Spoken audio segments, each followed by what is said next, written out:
صبح ازل یہ مجھ سے کہا جبرائیل نے، جو عقل کا غلام ہو وہ دل نہ کر قبول۔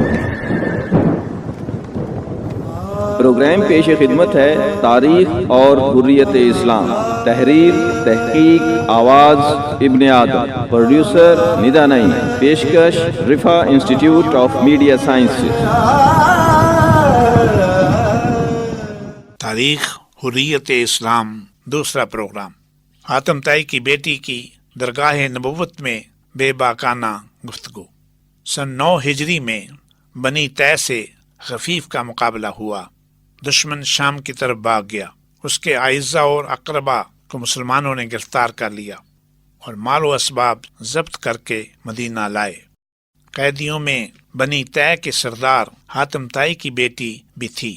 اس نے کہا، میں اپنی قوم کے سردار کی بیٹی ہوں۔ میرا باپ رحیم و کریم اور سخی و فیاض تھا، بھوکوں کو کھانا کھلاتا تھا، غریبوں پر رحم کرتا تھا۔ وہ مر گیا۔ بھائی تھا، وہ شکست کھا کر شام کی طرف بھاگ گیا۔ میں ایسے رحیم و کریم والے کی بیٹی بے یارو مددگار آپ کی قید میں ہوں اور رحم کی خواستگار ہوں۔ رسول خدا صلی اللہ علیہ وسلم نے فرمایا، اے لڑکی، تیرے باپ میں ایمان والوں کی صفتیں تھیں۔ یہ کہہ کر آپ نے اس کو رہا کر دیا۔ اس نے پھر عرض کیا، میں بنت کریم ہوں، اپنی رہائی کے ساتھ اپنے قبیلے کے قیدیوں کی رہائی کی بھی تمنا رکھتی ہوں۔ نبی کریم صلی اللہ علیہ وسلم نے نہ صرف حاتم طائی کی بیٹی کی درخواست ہی قبول کی، بلکہ اس کو زاد راہ اور سفر خرچ دے کر اس کے بھائی کے پاس ملک شام میں بھجوا دیا۔ اس خلق محمدی اور اس حسن سلوک کا کیا نتیجہ نکلا، اور اس کریم النفس نبی کے اوصاف نے کیا اثر کیا۔ عدی بن حاتم، اس عورت کا بھائی، خلق محمدی کی ایک کیفیت اپنی بہن کی زبانی سن کر مدینہ آیا اور مسلمان ہو گیا۔ غیرت الہی کا عظیم المثال مظاہرہ۔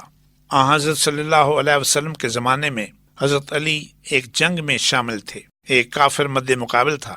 جب اس کو گرا کر اس کے سینے پر چڑھے اور اس کے قتل کا ارادہ کیا تو اس نے آپ کے منہ پر تھوک دیا۔ یہ دیکھ کر آپ اس کے سینے سے ہٹ گئے۔ کافر نے کہا، اے علی، میرے تھوکنے سے تم کو اور زیادہ غصہ آنا چاہیے۔ یہ کیا کہ مجھے سرے سے چھوڑ دیا؟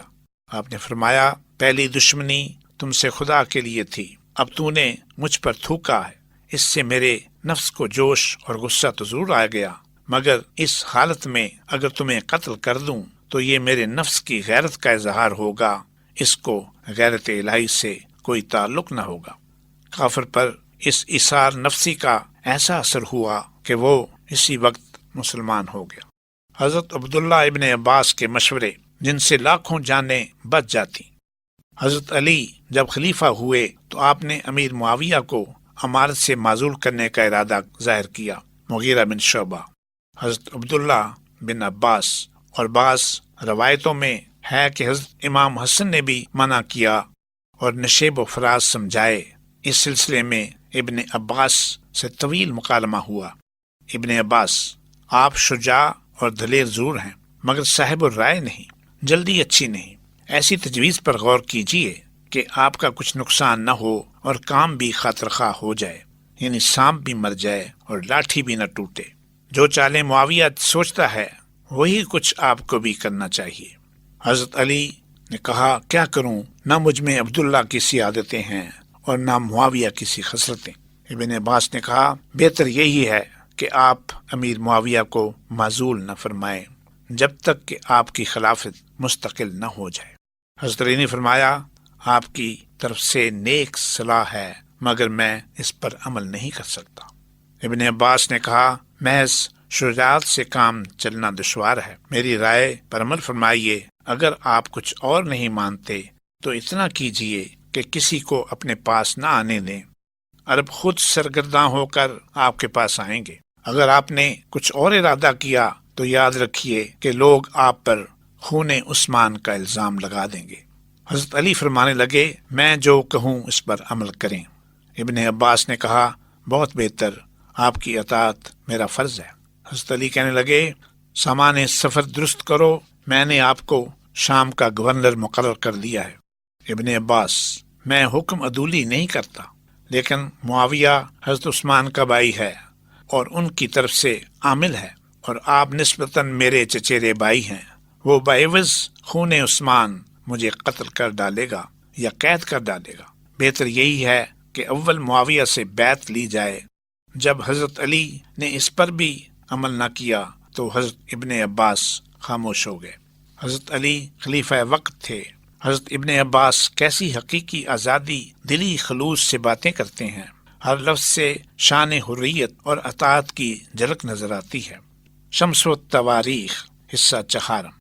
مؤلف عرض کرتا ہے، تاریخ اسلام گواہ ہے کہ اگر حضرت ابن عباس کا صائب مشورہ مان لیا جاتا تو جنگ جمل اور جنگ صفین اور خارجیوں سے مارکا آرائی کی نوبت نہ آتی، لاکھوں مسلمانوں کا خون نہ بہتا۔ آسمان نے اپنا سایہ ابو ذر سے زیادہ کسی حق گو پر نہیں ڈالا۔ مسیح علیہ السلام حضرت ابو ذر غفاری وہ شخص تھے جن کی نسبت حضور اقدس صلی اللہ علیہ وسلم نے فرمایا، آسمان نے اپنا سایہ ابو ذر سے زیادہ کسی حق گو پر نہیں ڈالا، اور نہ زمین نے ان سے زیادہ کسی حق گو آدمی کا بار کبھی اٹھایا۔ یہ مکہ میں اس وقت ایمان لائے جب اس سرزمین پر ایمان کا لفظ قانوناً جرم تھا۔ چنانچہ آپ جب مکہ پہنچے اور مخفی مسلمان ہوئے، حضور اقدس صلی اللہ علیہ وسلم نے فرمایا کہ تم اپنے قبیلہ میں واپس چلے جاؤ اور اس وقت تک منتظر رہو جب اسلام کو ملک میں امن و امان نصیب ہو۔ لیکن ان کے لیے انتظار مشکل تھا۔ وہ اب سرتپا آواز حق تھے۔ چنانچہ وہ سیدھے خانہ کعبہ میں آئے، اس خانہ کعبہ میں جو اس وقت 360 بتوں کا مسکن تھا، اور آ کر لا الہ الا اللہ کا اس زور سے نعرہ مارا کہ آس پاس کی پہاڑیاں گونج اٹھیں۔ کفار مکہ چاروں طرف سے دوڑے۔ حضرت عباس نے آ کر بچایا، لیکن یہ جسمانی تکلیف ان کے روحانی عزم و استقلال کی مضبوطی کو ہلا نہ سکی۔ دوسرے دن وہی ابو ذر غفاری تھے، وہی 360 بتوں کا کعبہ اور وہی نعرہ توحید کی ولولہ انگیز آواز حق قریش کی طرف سے، وہی کل کی طرح آج بھی جواب ملا، تاہم یہ سزا بھی ان کو تبلیغ حق سے باز نہ رکھ سکی۔ حضرت ابو ذر غفاری کی آواز حق حضرت صلی اللہ علیہ وسلم کی وفات کے بعد بھی ضرورت پڑنے پر اٹھتی رہی، اور اس آواز نے ثابت کر دیا کہ آسمان نے اپنا سایہ ابو ذر سے زیادہ کسی حق گو پر نہیں ڈالا، اور نہ زمین نے ان سے زیادہ کسی حق گو آدمی کا بار کبھی اٹھایا۔ حضرت ابو ایوب انصاری کا ایک حدیث ماننے سے انکار۔ صحیح بخاری میں ہے کہ محمود بن ربیع نے ایک جلسہ میں ایک حدیث حضرت صلی اللہ علیہ وسلم کی بیان کی کہ حضرت صلی اللہ علیہ وسلم نے فرمایا کہ جو شخص خالصتاً خدا کے لیے لا الہ الا اللہ کہے گا، خدا اس پر آگ حرام کر دے گا۔ اس جلسہ میں حضرت ابو ایوب انصاری بھی تھے، جن کے مکان میں رسول پاک صلی اللہ علیہ وسلم نے 7 مہینے تک قیام فرمایا۔ حضرت ابو ایوب انصاری نے یہ حدیث سن کر کہا، خدا کی قسم میں کبھی یہ خیال نہیں کر سکتا کہ جو تم کہتے ہو حضرت صلی اللہ علیہ وسلم نے فرمایا ہوگا۔ محمود بن ربیع صحابی تھے، اور حضرت ابو ایوب انصاری کو ان کے سقہ ہونے میں کوئی کلام نہ تھا، تاہم یہ حدیث ان کے نزدیک قرآن کے خلاف تھی۔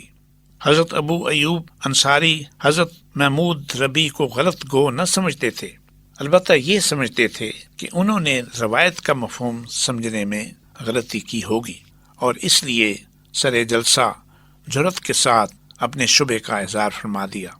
مؤلف عرض کرتا ہے، دراصل بخاری کی حدیث بھی درست ہے اور حضرت ابو ایوب انصاری کی وضاحت بھی ٹھیک ہے۔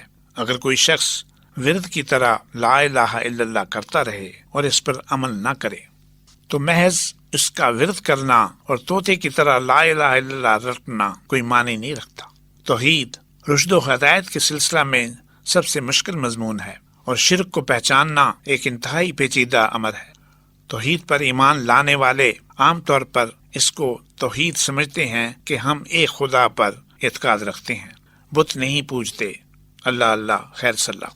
آج مسلمانوں میں بے شک بت پرستی کا وجود نہیں، مگر شخصیت پرستی، مردہ پرستی عام ہے۔ یہ شرک اور شرک جلی ہے جو کھلا کھلا شرک ہے، اور ایک ان پڑھ شخص بھی اسے شناخت کر سکتا ہے۔ اس کے علاوہ شرک خفی یعنی خفیہ شرک بھی ہے۔ یہ شرک کے ایسے جراثیم ہیں جو ایک ماہر خوردبین ہی دیکھ سکتا ہے۔ یعنی اس کے لیے گہرے علم کی ضرورت ہے۔ ایک توحید پرست اسباب ہی پر بھروسہ کرتا ہے اور بظاہر شرک نہیں کرتا، لا الہ الا اللہ بھی کہتا ہے۔ وہ نہیں جانتا کہ اسباب خواہ کتنے ہی فائدہ مند ہوں، اصل کار ساز تو اسباب کا پیدا کرنے والا مسبب الاسباب ہے۔ اسے یاد نہ کرنا ایک ایسا شرک ہے جس میں مخلوق کی اکثریت مبتلا ہے، اور اگر ایسے شخص کو ہیلا وسیلہ بنا لیا جائے جو فوت ہو گیا ہو تو یہ صریحاً مردہ پرستی ہے۔ چنانچہ حدیث اپنے غیر مفہوم کے اعتبار سے درست ہے، اور حضرت ابو ایوب انصاری اور دوسرے صحابہ کرام رسول پاک صلی اللہ علیہ وسلم کا اس حدیث کے بارے میں محتاط اعتراض بھی غلط نہیں۔ واللہ عالم بالصواب۔ حضرت عائشہ رضی اللہ تعالی عنہا کے سامنے جب یہ حدیث بیان کی گئی کہ لوگوں کے نوحہ کرنے سے مردے پر عذاب ہوتا ہے، تو انہوں نے اس بنا پر اس حدیث کا انکار کر دیا کہ یہ قرآن مجید کی اس آیت کے خلاف ہے، اور کوئی بوجھ اٹھانے والا دوسرے کا بوجھ نہیں اٹھائے گا۔ اسی طرح جب ان کے سامنے یہ حدیث بیان کی گئی کہ حضرت صلی اللہ علیہ وسلم نے بدر کے شہیدوں کی نسبت فرمایا کہ میں جو کہتا ہوں وہ سنتے ہیں، حضرت عائشہ رضی اللہ تعالیٰ عنہ نے فرمایا کہ ابن عمر نے غلطی کی۔ اس روایت کے راوی اگرچہ عبداللہ ابن عمر تھے جو مشہور صحابی ہیں، لیکن ان کو حدیث سمجھنے میں غلطی لگ سکتی ہے۔ ابھی آپ پروگرام سن رہے تھے تاریخ اور حریت اسلام، تحریر و تحقیق و آواز Ibn Adam, recording engineer Wajid Mahmood, producer Nida Naeem, پیشکش Riphah institute of media sciences.